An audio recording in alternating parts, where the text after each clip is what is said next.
Hey YouTube, JGreen302. Money. Cash. Daily pocket change. Not sure exactly what I'll call it, but you get the idea.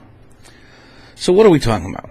Well, I tried to hit a bunch of all these bizarre things, but I wanted to hit on something that was fundamental. This was a video that I wanted to start, I don't know, about 18 hours ago. But I wanted to do a little homework, wanted to kind of set some things up, wanted to check some things, and I finally got to a point where I was ready to do this. So let's talk about it. Here's a tip. Anybody that's paying attention to any of the crap that I'm talking about, you understand a couple of fundamental things. One, it seems like we're just being drained away. You got to pay this bill, you got to pay that bill, you got to pay this permit fee, you got to pay this fund, you got to pay this toll, it's a never-ending withdrawal. So how do you start coming up with things that you need? Well, I'm going to show you something that I do every day, and I almost overlook it because I haven't really thought about it. And I'm going to tell you where it started. Now, like most people, I come home, I take my pocket change out and get all the crap out of my pockets and everything. And I was putting it in a tray and then taking all the change and throwing it somewhere and just whatever. Then, and I can't tell you what, where, or why, I picked up cash drawer. Just a regular cash drawer. I think it was $12, and I think the reason I got it, we've got a side family business, and I've noticed that, you know, we'd have an event or something, and they would wind up running out of ones, or they would wind up running out of change, or whatever. And I was like, you know, I take my pocket change, and I could just have a spare cash drawer in case they run low. That was my original thinking. So I got the cash drawer, and there's not much to show here. I mean, I got some ones and some fives. I got nickels, dimes, and quarters, pennies. And every night, I toss it in. What is our fundamental habits? If you go to the ATM machine, what does it dispense? $20 bills. What do you wind up coming home with? Some ones, some fives, some change. So I keep the $10 bills, keep the $20 bills in my wallet, put the rest in cash drawer, and forget about it. It's like a forced savings. Kind of works out pretty good. And why am I talking about this? This seems pretty common sense, right? Okay. Well, I sat down, and as these little chambers would fill up, I would roll it up. Then what I found was that these 30 millimeter ammo cans are perfect for storing all your rolled coins. Thought that was pretty cool. Nice, compact, got a little seal, can't get wet. And then, as this kind of developed, as these ones and fives started collecting, you might have seen some of them where I talk about this. Well, this is nice to have one of these in the car, and I got one in each car and one in your bug out bag. But what you find is that as you go along without realizing it, you suddenly start to collect. Now, this is not a lot of money, folks. I mean, it looks like it, but it's ones and fives. I mean, it's there might be $125 here. Whoop-de-doo, right? But it can't get wet. It can't get moldy. It actually might have a little bit more in it. But if the ATMs go down, guess what? I can do cash transactions. Doesn't matter if it's in the middle of a hurricane. It doesn't matter. This is about as good as it gets. Now, what's interesting is I've already got them in my cars. I've got them in my bug out bag, and I've got a couple other places. I'm not going to say where. These are extras. Extra cash, just in case the bank shut down, the ATM shut down. Ask the people in Cyprus. Oh boy. So, this little cash drawer, this is where it started, and it kind of cascaded, and it's starting to pay dividends. Well, this thing fills up with coins quick, a lot quicker than you think. But there's another caveat, and this is where I wanted to make the video.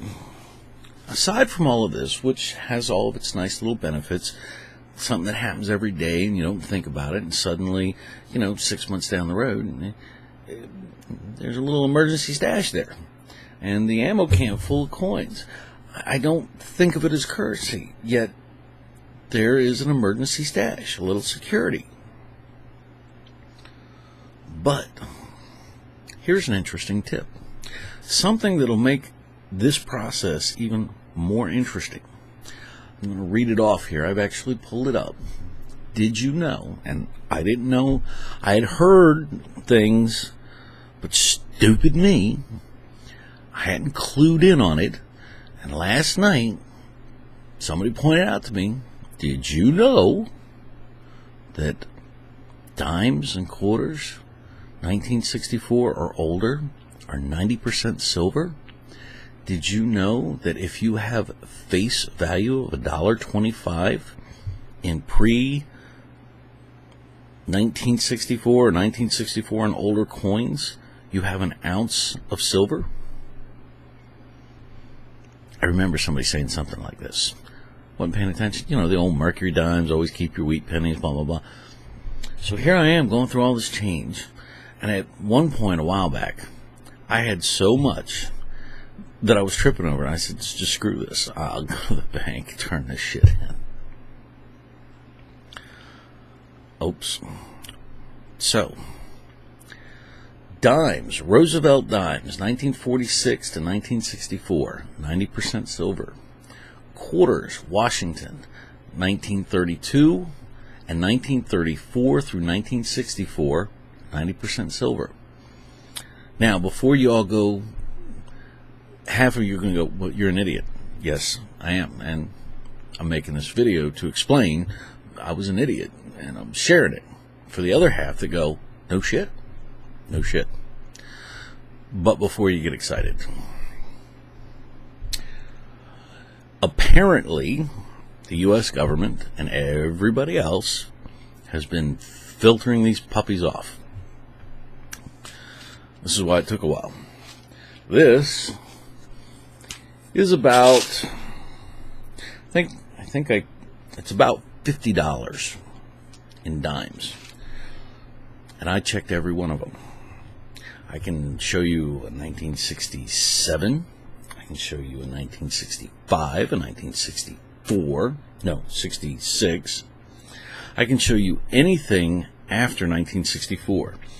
But I broke open every roll of dimes that I had and checked, and there's not a single 1964 in it.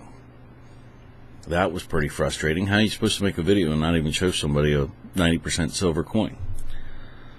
I found it very interesting how well cleansed the general collection of dimes were, and that I couldn't find one.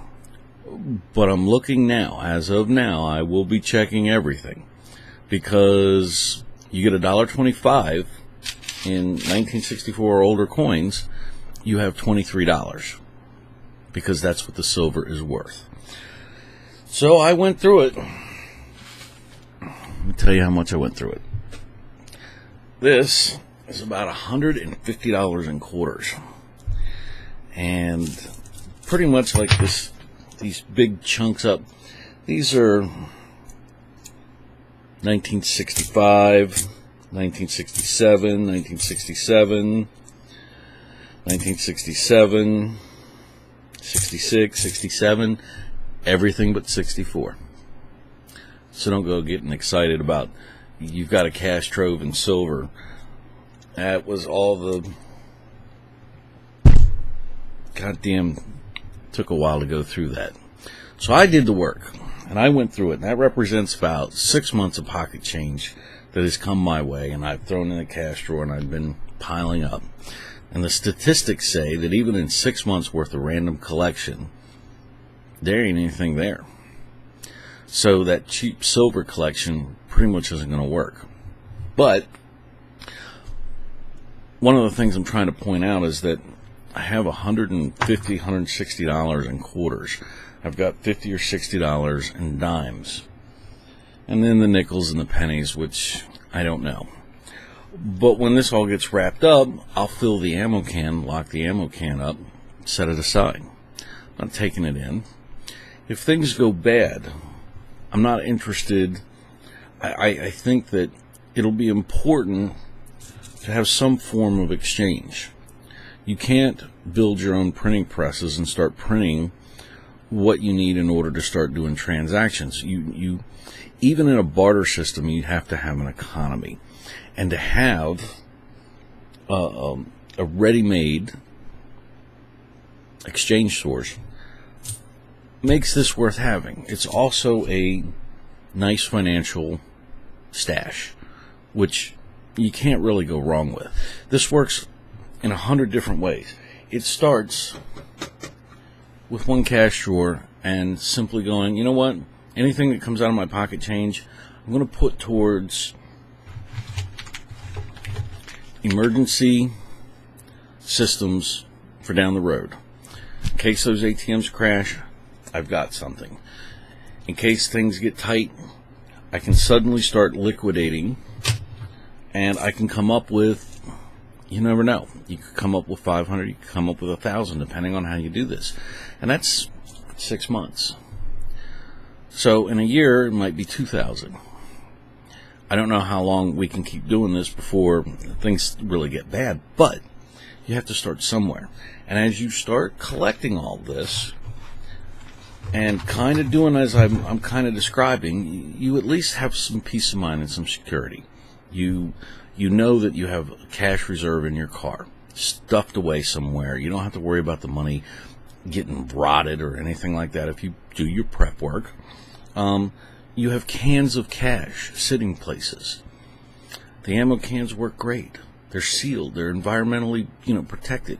These are all things that I thought I'd just mention to say, hey, it adds up. And with the way things are going, if you suddenly lose your job, if you were doing this, that's a nice little reserve. It's just something to protect yourself. And I thought that this was worth kind of mentioning. It's so mundane, and I've never heard anybody really mention using this as kind of like a prepping thing. And I will add one last note. I'm not a hoarder, but when it comes to coins, for whatever reason, I like to hoard. I like to hoard. I'm encouraging the bad behavior because it's causing me to save money. And having a shit ton of freaking rolled coins is a nice thing to have. If nothing else, if you've got enough, line your wall with it and use it as a bullet stopper. Interesting thinking. I hope you enjoyed the video. Thanks for listening. Talk to you soon.